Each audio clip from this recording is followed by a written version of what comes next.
Here's a great exercise I learned. I hired a performance coach for my son, and this is something that they did.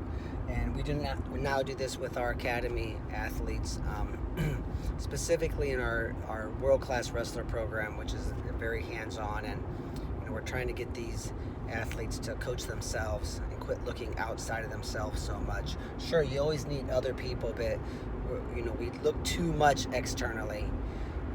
If I could just find the right coach or learn the right move, or if I had the right boss or right opportunity, then I would be able to pay my bills. I mean, we do this as adults too, right?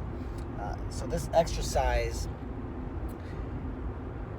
he said, look, write down the name of someone that you look up to and write down the qualities that they have that you admire. Some of those you might already have, some of those you may not already have. And then you look at that every day and you try to emulate that. Right? Because now what you're doing is you're trying to change your own personal self-image. And I thought it was a pretty powerful exercise because, having the experience and coaching and workout partners and technique and athleticism is going to help you in wrestling. But if you can't see yourself as, being a warrior, you're not going to win those overtime matches, right? So sometimes this is kind of the glue that puts it all together, or maybe it's the first layer of the foundation that can lead to your success. And you hear stories and stuff about people who are successful when they were not successful. They would go sit in a Rolls Royce or something, and they drive by nice neighborhoods and say, I'm going to live in this neighborhood somewhere. They're sort of giving themselves that emotional connection. Well, as athletes, we can do that too, right? And it's a pretty good exercise, I think, that you might use later on in life.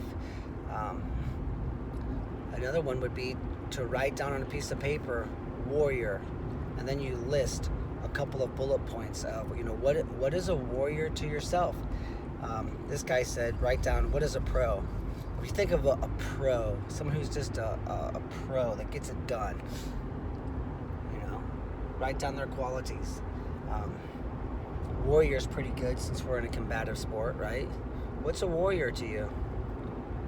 And you write those qualities down, and then maybe you can highlight the qualities that you possess. And then you might, circle in red the qualities of a warrior, your definition of a warrior that you don't possess, but yet you want to develop. You can develop it, right? So you can develop characteristics. People say wrestling teaches you. Wrestling doesn't teach you anything. It exposes your weaknesses, and if you adjust those weaknesses, you have success. If you don't, you don't, right? But by writing down what your definition of a warrior is, and then in red circling the characteristics that you don't yet possess, but yet you're going to work on every day, and then you put that on your your nightstand or tape it to your bathroom mirror. Look at it every day, every night. When you're brushing your teeth, you read through that.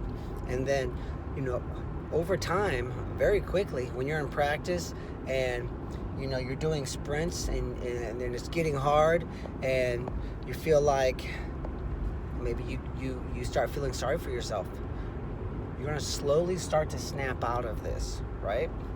And you're going to say, no, I need to develop this. This is one of my goals. So that's a pretty powerful exercise. We do have a handful of these that we constantly do, where I'm getting my athletes to engage in their own sort of personal development and self-dialogue and self-awareness. It's okay to look in the mirrors and say, you are weak in these areas. You need to fix those.